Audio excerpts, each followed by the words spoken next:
हमारे एक्सपर्ट से उनकी दमदार ट्रेडिंग पिक्स जानने का, और आपके लिए लेकर आए हैं हम पावर प्ले।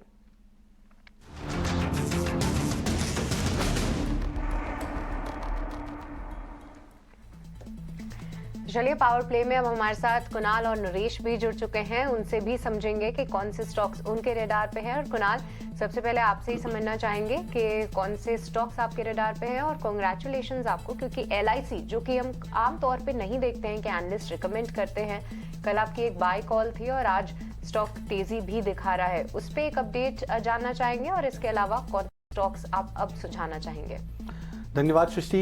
तो हाँ, एलआईसी मैंने कल रेकमेंड किया था बिकॉज मेरा ऐसा मानना है कि स्टॉक एक टर्न अराउंड फेज पे आ चुका है। यहाँ से रिस्क रिवॉर्ड एक्सट्रीमली फेवरेबल है ट्रेडर्स और इन्वेस्टर्स को लॉन्ग पोजीशंस मेंटेन करने की या फिर इनिशिएट करने के लिए। तो मैं अभी भी सजेस्ट करूँगा कि यहाँ से भी मुझे ऐसा लग रहा है कि बहुत सिग्निफिकेंट अपसाइड हो सकता है एलआईसी में। स्पेशली अगर कोई पोजीशन ट्रेडर्स हो तो आई थिंक उनके लिए बहुत बढ़िया लेवल्स एंट्री वाइज दिखा रहे हैं चार्ट्स। दो स्टॉक्स जो मैं फ्रेश रिकमेंडेशन दूंगा यहाँ पे, पहला इनफैक्ट रहेगा आरईसी लिमिटेड पे। स्टॉक हालांकि एकदम फ्लैट है आज की ट्रेडिंग सेशन में, बट मोमेंटम इंडिकेटर्स काफ़ी ज़्यादा स्ट्रॉन्ग है। इंट्राडे वाइज पे हमने देखा कि बहुत अच्छी रिकवरी आई थी। 129.30 के बेस को होल्ड करके रखा हुआ है। तो मैं आरईसी लिमिटेड पे कॉन्ट्रा बाय दूंगा। 138 का टारगेट रख सकते हैं यहाँ पे, स्टॉप लॉस 126 का। और सेकंड जो बाय कॉल रहेगी वो रहेगी टाटा कम्युनिकेशन पे।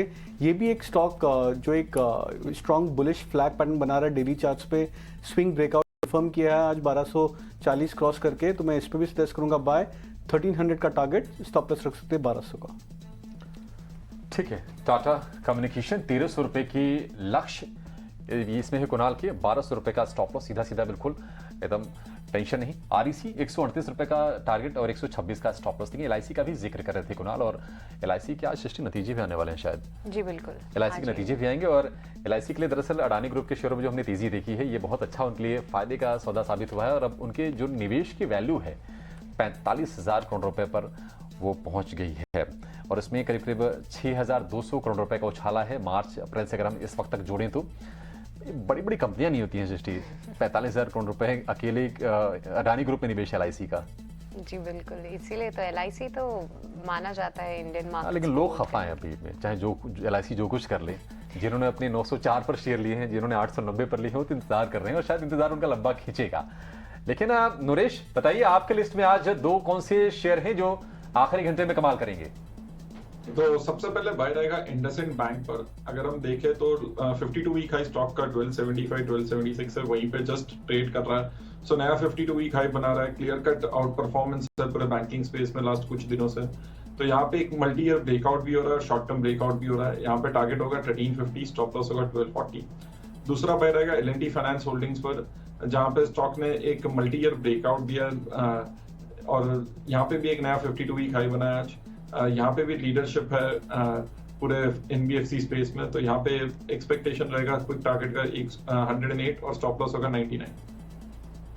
इंडसइंड बैंक पे हम चर्चा कर ही रहे थे, राहुल का भी एक पॉजिटिव नजरिया था। और अब देखिए, नरेश ने यहाँ पे आपको टारगेट्स भी सुझा दिए हैं। 1350 के यहाँ पे आपको लक्ष्य दिख रहे हैं। और एल&टी फाइनेंस पहले भी इनके रेडार पे था, और यहाँ पे फिर से एक बार बाय कॉल आती हुई। राहुल, चलिए अब आपसे ही समझते हैं कि कौन से स्टॉक्स आपके रेडार पे हैं। मैंने जैसे थोड़ी देर पहला ग्रैन्यूल्स हमारे रेडार पे है, और एशियन पेंट्स। एक और स्टॉक जिसमें एक कॉन्ट्रा बेट हो सकता है वो है सीमेंस। तो सीमेंस बहुत करेक्ट हुआ है लास्ट फ्यू डेज में, आप नोटिस करेंगे ऑलमोस्ट 10-15% करेक्ट हुआ है। 2-3 दिन पहले 8-9% का डाउनवर्ड मूव भी था। बट एक शॉर्ट टर्म मोमेंटम के लिए सीमेंस लॉन्ग कर सकते हैं करंट मार्केट प्राइस पे। एक 2.5% का मूव एक्सपेक्ट कर सकते हैं अपसाइड की तरफ। अगर आपको एग्जैक्ट लेवल्स देखेंगे तो 3,550 तक टारगेट रख सकते हैं सीमेंस में। तो ये हमारा एक और पिक रहेगा। इस पसंद है राहुल को। आखिर में नीलेश आपके पास आएंगे, बताइए क्या पसंद है आपको, कहां पर फ्रेश ट्रेड की सलाह देंगे आप? बिल्कुल अभिषेक जी, देखिए खरीदारी पे ही फोकस है, खरीदते चलने की सलाह होगी अपोलो टायर में। ओवरऑल टायर स्पेस में पिछले कुछ एक दिनों में काफी अच्छा मोमेंटम हम ऑलरेडी देख चुके हैं। अपोलो टायर आज इस पर्टिकुलर काउंटर ने अपने फिर से knew all time high levels achieve किए हैं। 384 के आसपास ट्रेड हो रहा है। ये जो मोमेंटम है वो यहाँ से कैरी फॉरवर्ड होता हुआ नजर आ सकता है। ऊपरी स्तर पर 400 तक के लेवल हमें इमीडिएट बेसिस पे देखने को मिल सकते हैं। 374 का यहाँ पे स्टॉप लॉस रखना होगा। वही जो दूसरा स्टॉक हमें पसंद आ रहा है वो है इंडियन होटल।